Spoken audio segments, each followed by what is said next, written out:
Muraho bahanzi banyeshuri bo mu mashuri yisumbuye ndetse na za kaminuza.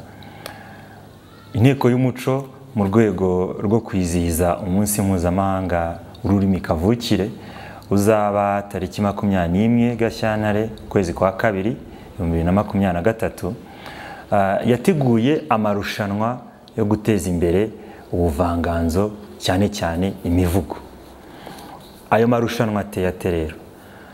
Umunyeshuri wo mu mashuri yisumbuye cyangwa amashuri makuru na za kaminuza arashishikarizwa guhanga ku nsanganyamatsiko ebyiri.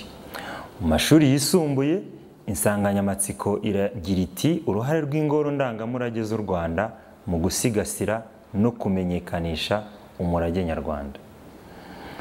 Naho mu mashuri makuru na kaminuza insanganyamatsiko abanyeshuri bazahangaho iragira iti uruhare rw'urubyiruko mu kwimakaza indangagaciro na kirazira zishamikiye ku ndangagaciro remezo y'ubupfura.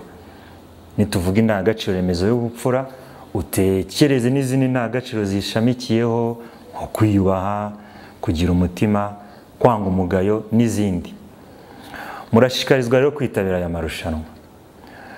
Igihangano cyawe cyanditse neza kigomba koherezwa kuri email zigaragara ku murongo cyangwa link iri hasi iyi video bitarenze tariki ya 10 Mutarama kwezi kwa mbere 2023 kandi ukohereza wubahirije ibisabwa mwasanga kuri iyo link.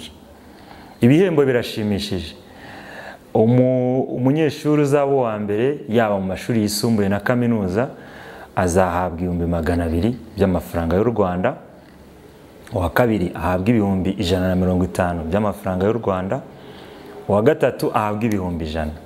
Abandi bose 12 bazaba bakurikiyeho bazashimwa bahabwa 50,000 kugira ngo nabo bakomeze bateze imbere impano yabo y'ubuhanzi cyangwa y'ubuvanganzo bunyuriye mu mivugo.